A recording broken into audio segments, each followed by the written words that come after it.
Hindi po okay, hindi po okay. Ha? Kamusta po kayo dyan? Hindi po okay. Ano po nangyari, ma'am? Amo ko malupit. Hindi nagabigay ng pagkain. Wala ako dito sahod. Basta gusto ko po umalis dito. Ngayon po sana. Pwede mamayang gabi kasi chat ko muna yung tropa ko kasi may sasakyan. Sa Ubor ka pala. Opo, dito po. Nasend ko na po ang alhamdulillah sa tingkad na iwan nila yung sauce dito sa may kusina. Kaya pwede ako makalabas. Hindi kaya ikaw mayari dyan. Pero may visa ka na. Mayroon po. May visa ka na? May ticket. Opo, may visa. Sa Monday po, mag-aalis na po ako. Kasi nabila na po ako ng asawa ko ng ticket.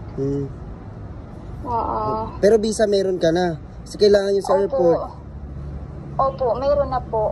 Baka mamaya kasi pag dumating amo mo tapos nasa airport ka na, baka pa-hold ka niya sa airport. Hindi po. May visa na po ako. Nagawa ko ng paraan. Kailangan ko lang po talaga makaalis dito bago may makapag-antay muna. Anong oras ba flight mo buka sa Lunes? 8 ng umaga? Hindi, kasi 16, 4 ng hapon. 4 ng hapon po. 4 ng hapon. O sige, mamaya pwede ka ba? Mamayang siguro mga 6. Nakaimpake ka na ba? 6? Opo, nakaimpake na po. Kaso wala ka number pero may internet ka naman. Opo, nandito po ako sa baba, nakagamit. Buti nga po, lahat po nagkaayon sa akin ng Panginoon na kasi wala ko internet sa taas, tinanggal nila dito sa baba, nakagamit na yun. Pero hindi ka pinapakain nila? Wala.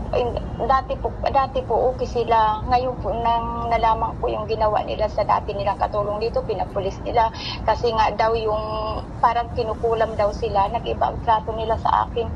Lahat, nag-iba. Hindi na po binabigyan ng pagkain. Wala sahod. Hanggang 3 buwan na ako wala sahod.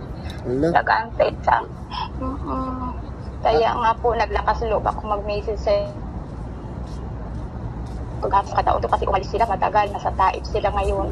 Iniwan nila ako dito mag-isa. Kaya naglakas loob ako mag-chat sa iyo.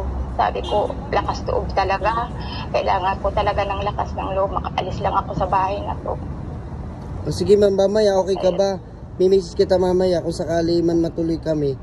Mamayang mga hapon, tatawagan ko lang yung ano ko. Opo, send mo may picture ka nung labas ka, tapos picturean mo yung building nung para madali na matukyan. Hindi po ako makalabas. May CCTV po ang sa labas. May camera po. Paano yung pag-alis mo? Kasi kaya nga po dapat po naka-ready po para hindi nila kasi wala sila dito, hindi naman agad nila makita agad. Yun nga po ang nandiyan po ang tika lang po, may tatanungin lang po ako sa dito, papicturean ko po sa kanya bago pasend ko po sa iyo. So pwede ka ba kahit mga 6 ganun? O pwede nga po sana kahit agahan, baka po dumating na sila. Kaya nga Pag-charge lang po muna ako. Baka magdating na sila kasi kagabi po talaga magdamag yun sila. Kaya nga po sabi ko, di ba po, pag-alis nila, na nga ako sa iyo, nag-message na. Dami na kaya ako, nag-message na rin ako sa isa pang yung nagatulong din. Nag-message na rin ako. Ikaw lang po ang sa akin, nagsagot sa message ko. Kaya ako nakatulog kagabi. Antay ako sa Sige po ma'am, bali po, sige po, gawa natin ng parang kahit mga alas 5 ganun. Hindi kasi ako pwede ng Sige po, alam ko po yun. Kasi may trabaho. Oo, sorry Pero sana pag-pray na lang natin na maging okay ka. Naiyak tuloy ako sa'yo. Kasi ayoko na. Gusto ko talaga bago makatago muna ako. Ayoko na talaga dito. Pwede ka dun ma'am sa papadiretso ka namin sa embassy. Dun sa kung sakali matuloy tayo mamaya. Sa embassy ng Jeddah. Nag-message po ako dun sa embassy. Hindi po sila nasagot. Sige ma'am, lakasan mo lang loob mo. May awa ang Diyos, makakaalis ka rin dyan. Ayaw po nila ako payagan ng paalam ako sa kanila ng maayos. Hindi sila po payag sa akin. Kinukulog po nila ako dito. Grabe, no? Grabe. Pagkain ko dito, nagagawa ng paraan, Indomie. Sige ma'am, laksa mo lang loob mo ma'am. Opo. Lakas po talaga ng loob ko sa'yo kasi ngayon lang ang libangan ko yung magpalo sa'yo nang ganoon ako palagi ng mo video. Kaya nga po lukas na po talaga ang loob ko humingi ng tulong sa'yo. May dami na po ako hiningian, naghingi pa ako sa embassy, naghingi pa ako sa agency, hindi nga sila na-reply. Sige ma'am, bali laksan nyo lang po yung loob nyo talaga. Ganun lang po yung kapag pray natin. Pero mamaya, tatry ko pong tawagin yung contact ko na sunduin ka namin dyan.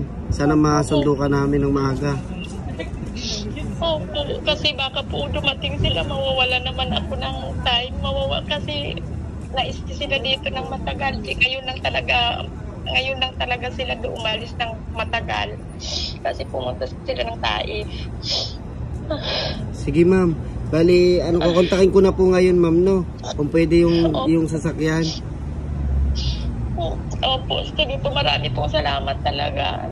Sige ma'am, salamat din po. Ako yung gawa ng, siyempre, pag mga ganyang hindi talaga ako nagme-message kasi dun sa message ng pinidiskarte. Kaya, chinek ko muna, baka may emergency. Buti kayo na chinek ko.